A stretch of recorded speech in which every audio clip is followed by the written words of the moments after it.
জজম বানিয়ে এই দুর সাথে এটা মিশিয়ে নিতে হবে। যেমন ধরেন না, আমরা যদি দেখেন দ দুধ যদি আমরা বানানো করি দুধ, দুধ ধর সুকার দ দর সুকার দুধ কেউ কিন্তু আমরা দুধও বলি না, বুঝছেন? কেউ কিন্তু আমরা দুধও বলি না, আমরা বলি দুধ। যেহেতু দুধ, যেহেতু দাল পেশ দুও দু আর দাল ওয়াও পেশ ওয়া দু, যেহেতু এটা সিঙ্গেল ছিল দাল পেশ দু, তাই এটা স্বাভাবিকভাবে ছিল। যেহেতু মিঙ্গেল ভাবে আসছে, যেহেতু দালের সাথে ওয়াও লাগে মিঙ্গেল হয়ে গেছে, তাই এক আলিফ টানতে হবে এখানে। দাল ও পেশ দু আর যেহেতু যে আর যেহেতু এক আলিফের পরে একটা হরকত আসছে, পরে ওয়াকফ কিংবা হায়াত যদি আসে, যেহেতু আসছে এখানে, তাহলে এই পেশটা বাদ দিয়ে এখানে সেরকম ধূরটাই পড়বেন, কিন্তু এখানে টান দিবেন আর কি।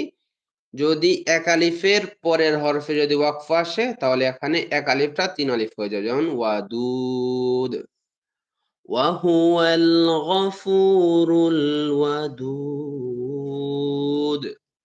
মানে যেহেতু এখানে যেহেতু দাল পেশ দু, মানে দাল পেজ দুটা যেহেতু জজম হয়ে যাবে, তাই এখানে একটু স্প্রিং করবেন।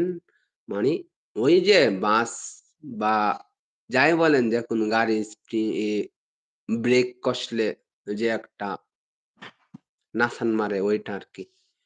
ওয়াহুয়াল গফুরুল ওয়াদুদ।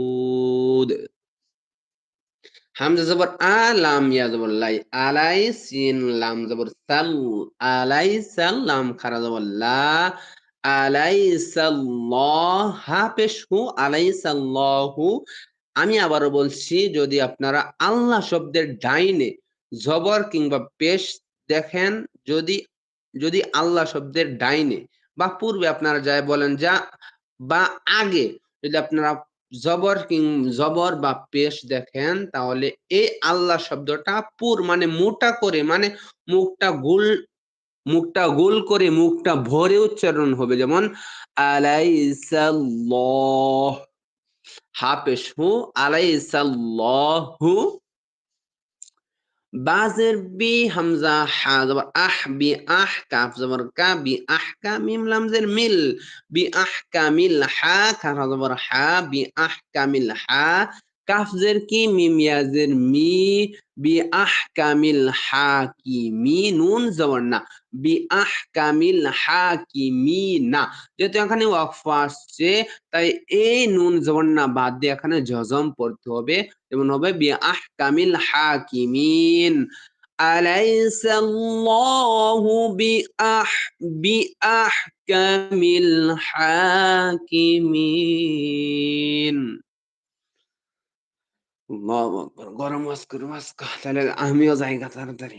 ওয়া জবর ওয়া, হামজা খারা জবর আ, ওয়া আ, তা ইয়া জবর তাই, ওয়া আ তাই, নুন আলিফ জবর না, ওয়া আতাইনা, দাল আলিফ জবর দা, ওয়া আতাইনা দা, ওয়াও উল্টা পেশ ভু, ওয়া আতাইনা দাভু, দাল জবর দা, ওয়া আতাইনা দাভুদা, জা জবর জা, ওয়া আতাইনা দাভুদা জাবা, পেশ বু, র আলিফ দুই র আলিফ দুই জবর রান, বুরান, জা বুরান, জা জবর জা, বা পেশ বু, জাবুরা, আলিফ দুই জবর রান, জাবুরান। ওয়া আতাইনা দাভুদা জাবুরান। যেহেতু এই র আলিফ দুই জবর রনের পরে এখানে কি আসছে, যেহেতু এখানে একটা ওয়াকফ আসছে, এই ওয়াকফ আসার কারণে একটা জবরকে বাদ দিয়ে, যে যদি আয়াতের শেষে যদি ওয়াকফ হয় আর কি, মানে আর কি র আলিফ দুই জবর রনের পরে যেহেতু ওয়াকফ আসছে, তাই এখানে এক জবর বাদ দিয়ে র আলিফ জবর র পড়তে হবে, তারপরে একটা পরেরটা হবে ওয়া আতাইনা দাউদ